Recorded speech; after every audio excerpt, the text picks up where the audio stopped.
Hello, film junkies. What is going on, everybody? Hope everyone's having a great Thursday. I'm sorry I had to.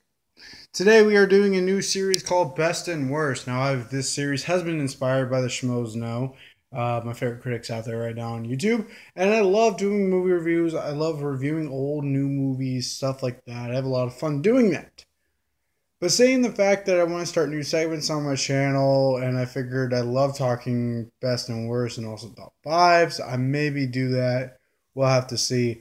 But this week coming up, you have Steve Jobs, which is Michael Fassbender, which I don't think I'm ready to talk about him yet. Maybe when Macbeth rolls around, we'll talk about him because he does have a lot of good movies.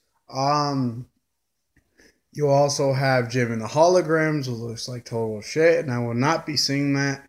You also have many others.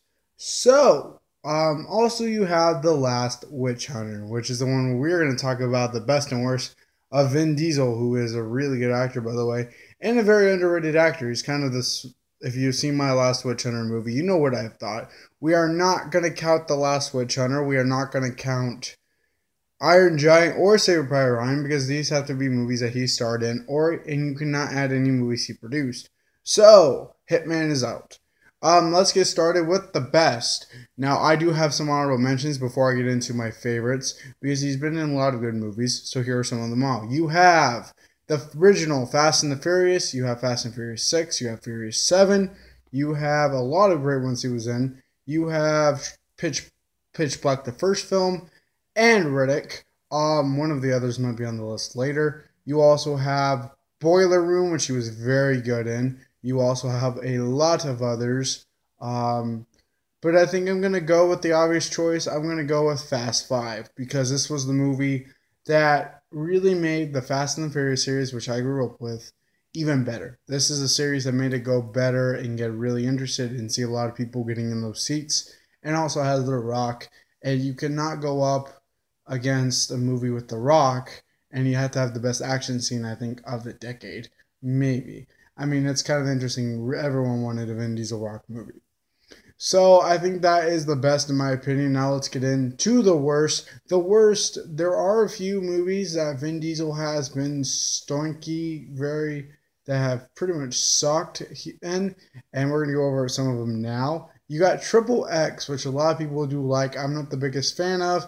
It's not really that great. You have Fast and Furious 4, PU. You have A Man Apart, which I almost went with A Man Apart because I'm not a big fan of it. And it's a revenge story. You have Babylon AD. Wow, that was a very, oh, God. But the movie I'm going with is actually going to go, and you also have a nomination because, the movie I almost went with The Chronicles of Riddick. And that movie was just, everything that made the first one great. This one was like, but the movie I'm going to go with, The Pacifier.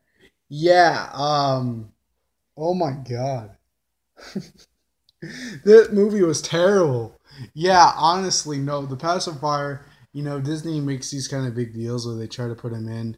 Like what they did with The Tooth Fairy with Dwayne Johnson, but that was Fox, where they put him in a really bad movie, and that was The Pacifier. I actually really liked that as a kid, and I'm kind of mad that I actually liked that as a kid. Honestly, no, that's my opinion. The Pacifier. So there you go. There's the best and worst of Vin Diesel. Now, kind of doing what the Schmoes do, but I'm going to try to do my own thing. I did not look. Well, I will say what I think is the best and the worst, and I will see what Rotten Tomatoes has. The best I'm going to go, because Furious 7 has came out, I'm going to go Furious 7. And the worst, I'm going to go A Man Apart. So let's check. I have the list right here. Ooh, I was way off. Babylon AD is the worst at 8%, and the best is Furious 7. So I did get at least one of those right, but it was at 82. There you guys go. There's the best and worst of Vin Diesel. So, I'll be back next week. Every Thursday, we'll be doing the best and worst of something. So stay tuned for my next week. We'll be having maybe a little fun. I don't really know what's going on October 30th. But the best and worst. So we'll do that. And then next time, guys, thank you so much for watching. And I will have a review out for Steve Jobs later this weekend. And stay tuned for my review sometime this weekend of Casino Royale. Thank you guys so much for watching, and I'll see you guys next time.